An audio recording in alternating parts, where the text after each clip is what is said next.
Hey guys, how you doing? There's something about this phenomena called the law of attraction that I really believe people can link to the gospel that I've never heard people do before. There's something about this that I've really looked into, and I've listened to testimonies, I've listened to people and decided whether I believe what they're saying, and I did believe it. And I looked in my life and I've seen the same pattern. And then it's like there's this tendency to just, oh, that's not gospel, disregard it. It's not in the Bible, but it is in many ways. So, what is the law of attraction? It's basically a method, if you call it. It's like a law of how to get something. It's like you want something, you desire it, you feel like you have it, and then you let it go. This is like what faith, in my opinion, really looks like. Not worrying about it. Jesus said, don't worry. Don't worry about tomorrow. Don't worry about your life, etc. Jesus also said that whatever you do to anyone, you've done to me, or for me, actually. Whatever you've done for anyone, you've done for me. That goes to show how his heart is. It's like his heart is revealed through this idea that he wants everybody to be blessed. He wants everybody to be saved and to be blessed, to be saved from sin, which is to be blessed. And I believe that this pattern that people can see, and I've talked to a lot of people, atheists, uh, spiritual people, believers, and they all say the same thing. They say, I notice that when I don't try to do something, or when I don't focus on it too much or obsess over it, it comes to me. And I've noticed this in my life too. So, what's going on here? The secular world will call this a law of attraction, but this is a reality that we're living in. So, what do we call it? Let me just go over a few scriptures with you and tell me then if you see what I'm trying to say. So, when Paul went to, I should have looked up the city name. Ephesus? No. He went to some city that had a bunch of idols. Antioch? I don't remember. He talked to the people and he said, I see that you have many idols and made of wood and stone. And one idol said, like, to an unknown God, right? And he said, what you worship, I would tell you about the God that you worship, who brings you rain, who brings you food and fills your hearts with joy. So this is implying that God is blessing people, according to Paul. God is blessing people who don't know Jesus, who don't know, even maybe they don't know the Israeli God, who are worshiping idols. He's implying that God fills their hearts with joy and that it delights him. And if we're all his children, and this is a problem that a lot of Christians do and a lot of like modern Christianity does, is it creates this sort of separation between believer and non-believer, as if God is going to not bless you, but he's going to bless me. It's like, well, he's going to bless us when we're on the right road. He's going to give us gas for the road that we're meant to travel. And the road that we're meant to travel is very related to, again, this phenomena of the law of attraction, because we're not meant to worry, as Jesus said.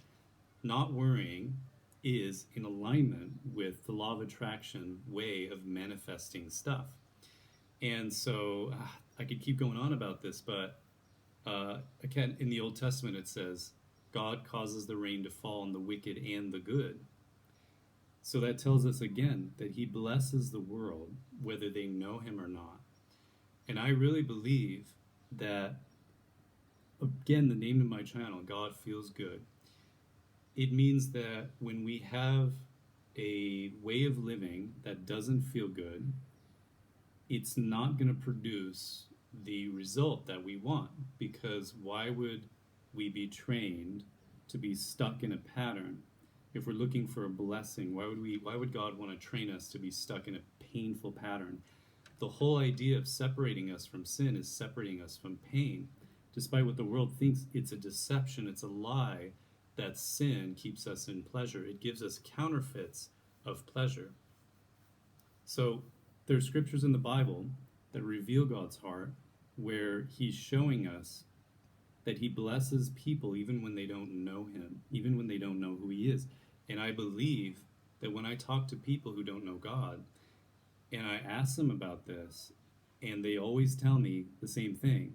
They have the same experience that when they're not trying, when they're not looking for something, it happens. Or when they're really struggling to get something, and then when they finally let it go, it comes, whether they believe in God or not. This points to a fatherly love that's almost to say that He cares about our hearts. It's almost to say that He cares about our feelings. Back to my channel name, God Feels Good, is what I'm saying, is that this is the pattern according to the secular world. But the secular world, God doesn't like pay attention. Well, He pays attention, but He doesn't stop blessing people. He still wants them to feel good. He still wants them to be living in a way that is not self-inflicting of harm. So these people who learn to use the law of attraction, they learn how to manifest things that they want. I believe that if they were to understand the real gospel and what it really means, which is about love, the reason Jesus died, for God so loved the world, He gave His Son. I love you. Like, that's what it meant when He was on the cross. It's what it means is that He loves us. That's what the cross means. That's what the ultimate sacrifice means, to let mercy triumph over justice.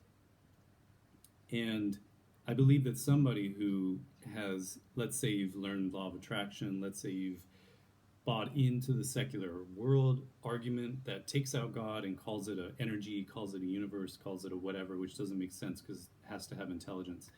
But they do that, and you get into it and you find the method of manifesting stuff.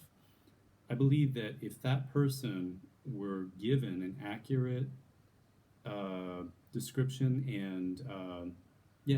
of what the gospel is, and they were not shown the hypocrisy of the church, they were not looking at that, and they were looking at Jesus' words, which says that narrow is the way, and narrow is the gate that leads to life, and wide is the gate, and wide is the way, the path that leads to death. And they open up their mind to the reality that actually in the church these days, it's questionable whether a lot of them will be saved, because Christian means Christ-like one. So if people were to look at the law of attraction, look at the pattern, look at this love, look at what this love shows, it's like this God died for us. God died for us, and it's like this is a love indescribable. That's why the gospel is joy indescribable, is what they call it. So it's just like, wow, He wants me to not worry.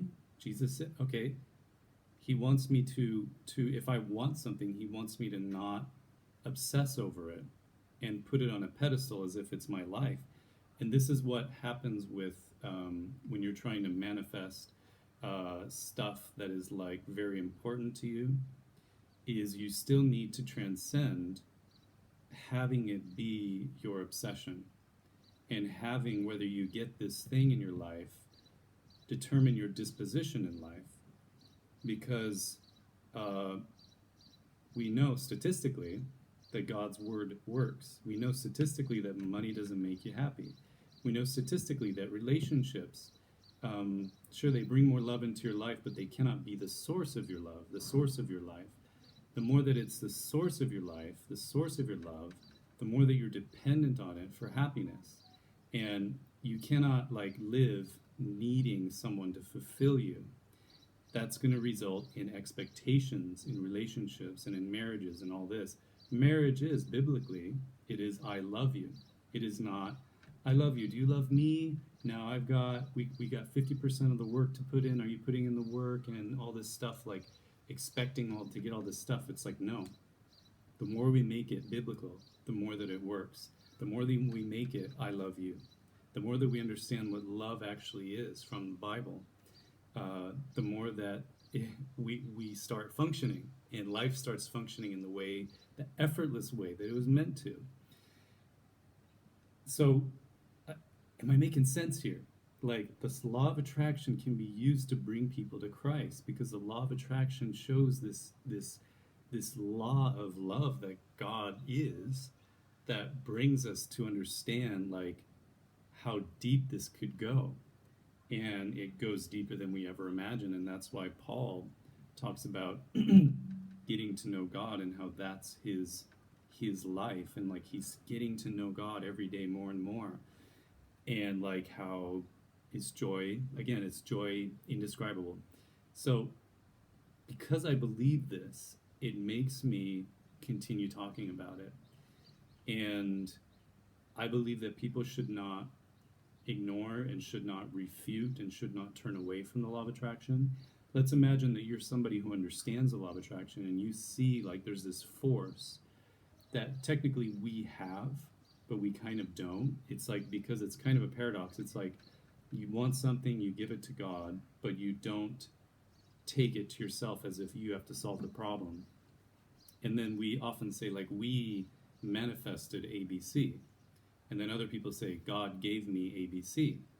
Uh, Actually, both are true because biblically, the gospel says the power of life and death are in our mouths.